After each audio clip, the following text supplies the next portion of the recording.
Hi everyone, it's Aoife from Smart Girl Stories. I recently had the opportunity to chat with Juliet Giglio, a screenwriter, producer, and professor at SUNY Oswego. While we were chatting, we talked about some film industry secrets, her work, and navigating the film industry as a woman. Let's get into the interview.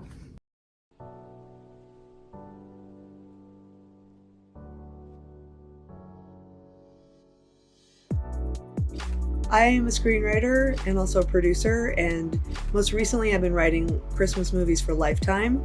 I've done 4 of those with some big stars like Melissa Joan Hart and Ricardo Chavira and Reba McEntire. I've also written family fare for Disney, shows like movies like Return to Halloween Town, Tarzan, there was a Noah movie, and that's kind of it. And I've also been a screenwriter for a long time, and there are a lot of projects for which I've written scripts and been paid, but they ultimately don't get produced. So it's always exciting when a movie actually gets produced. And then most recently, I have a play that just came up. It's called Broken Hipsters, and that was produced here in Oswego this past couple weeks ago. And now my husband is my writing partner for years and years, and now we're developing the play for a full-length play. It was a 1-act, now it's becoming a full-length.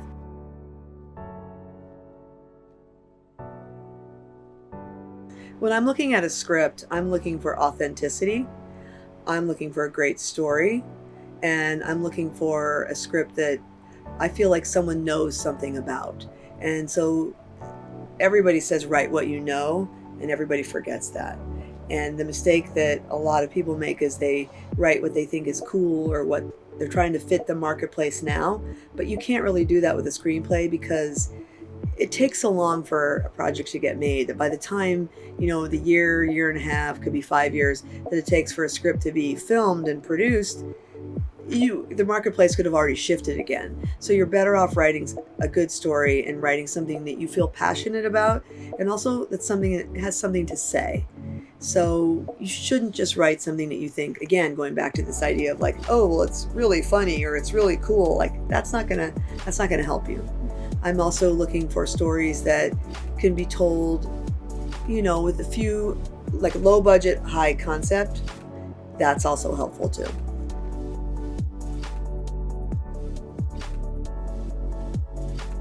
Well, when you're pitching, what really helps is if you already have an established script that shows you can write. You never want to pitch something unless you've sold a script at least, because you're really just kind of wasting your time. You might as well go and write it. But when you are pitching, one thing that helps today a lot is if you already have an attachment. Actors mean a lot, especially a bankable actor. So it's helpful when you're pitching if you can say this person has read, likes the idea, and is interested in the project. That helps a lot. And it also helps if it's a high concept idea, meaning they can see it, they can see the movie poster. Because you have to put yourself in their shoes. You're pitching a story and you're asking them to bankroll an idea that then they would spend millions of dollars on when it gets made into a movie. They're scared, and rightly so, because there are a lot of movies that don't make any money, and you're asking them to put out millions of dollars. So how do you get their attention? You're pitching an idea that's a high concept thing, meaning they can see the movie poster, and you're pitching something that could also be done fairly cheaply. So if you're pitching for the first time and you don't have a lot of experience, you don't want to pitch, say, a period piece or a big fantasy piece or a sci-fi piece. Pitch something that's grounded. Pitch something, especially because you're probably younger, pitch a coming of age story. Pitch something that you are uniquely fit to tell. Because there are a lot of older people, they could be like 40s, 50s. They shouldn't write or they could, but they may not write a coming of age story. Coming of age is, something that takes place to characters mid-teens, high school, maybe early college. So that's what I would say for that.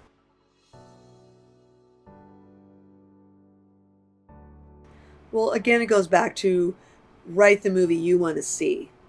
And at a certain point, you write within your wheelhouse. Because again, go back to your agent. Let's say you have an agent or a manager and they're trying to sell you.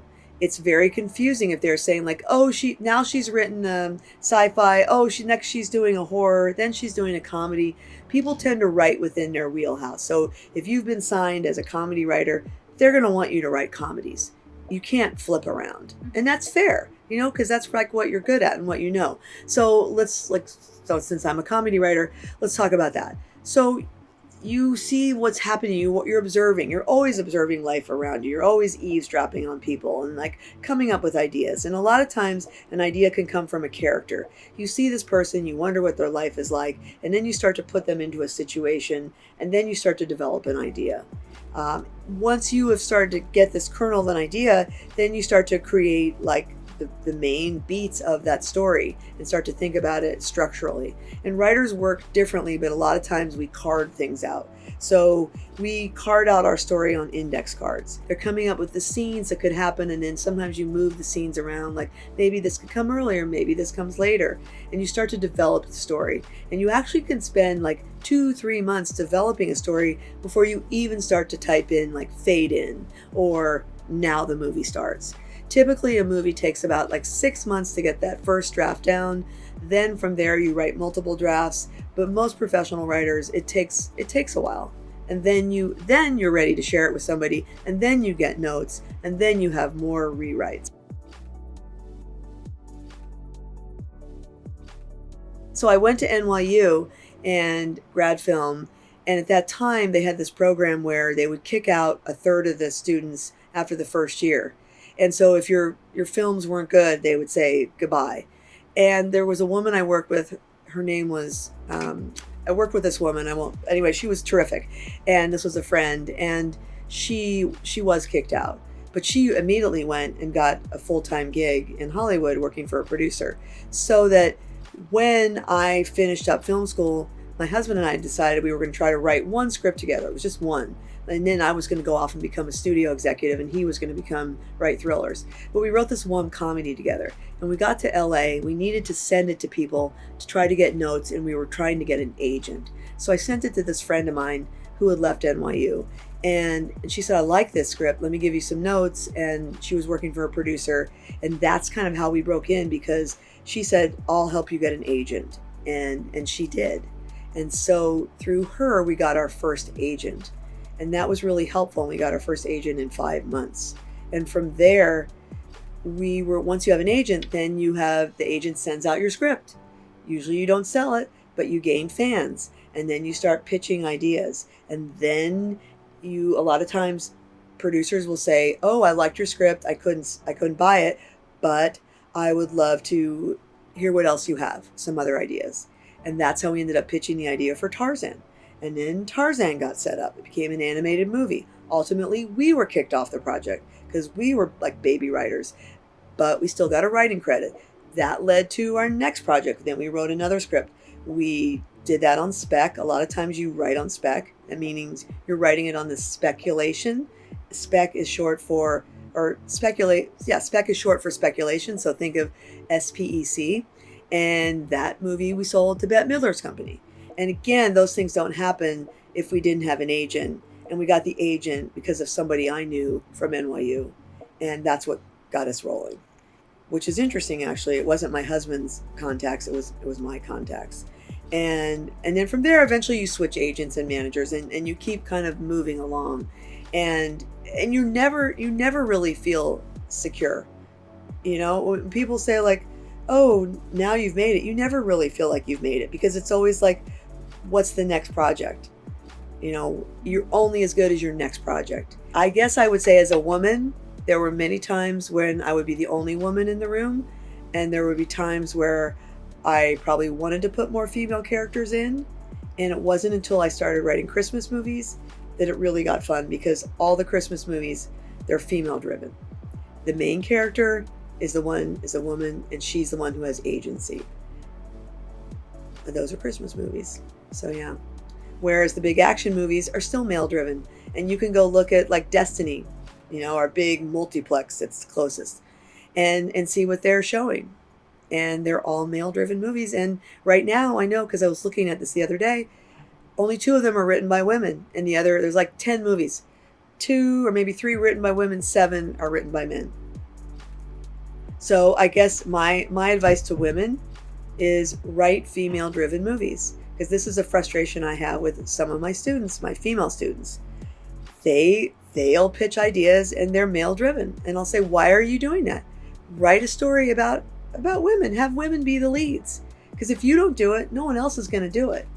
And we can see like the huge success of the Barbie movie, right? Huge success. It was written by a woman. Okay, she wrote it with her husband too, but she wrote it, and then she directed it, and it's completely female driven. It was a huge success. So, but women have to do that. They should not be writing stories about men.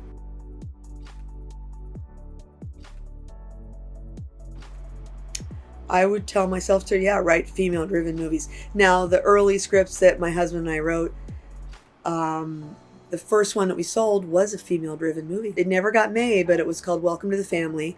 And it was about, the mother-in-law so dislikes her son's bride-to-be that she kidnaps her moments before the wedding. And they go on this fun, like zany spree, and together, of course, they grow to love each other, and she realizes this woman is not a gold digger and that she's actually like uber wealthy. And it's this really fun comedy that, of course, there are men. I'm not saying don't write something with only women. I'm not crazy. But the two leads are women, and the story is driven by women. And ultimately, we made a lot of money on it through the years. Bette Midler was attached. Selma Hayek was attached. It never did get made. Hey, it could still get made, though, because we own the rights to it. Actually, that's right. It might still get made. But that was a female-driven movie. And so we were kind of going against the tide at that time. And my husband, bless his heart, he wasn't threatened by it. He's like, yeah, I'll write a female-driven movie. And that was our first big script sale. So, but that would be my advice, is to write what you know and write the movie you want to see. And I actually think I did that early on. My other advice to women breaking in would be to look for a female manager, look for a female agent. Surround yourself by women. There are a lot more women who are in the industry now. And then, so if I'm a woman trying to break in as a writer or director, I would try to surround myself by women.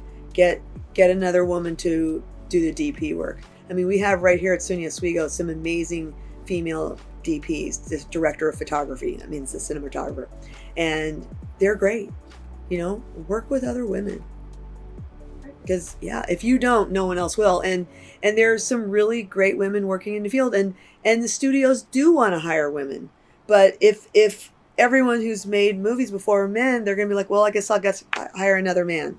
I mean, I don't think they're being malicious at this point, but they just need women to be out there and have experience. Okay, so then you're going to be like, well, how do you get experience? Well, go make a short film.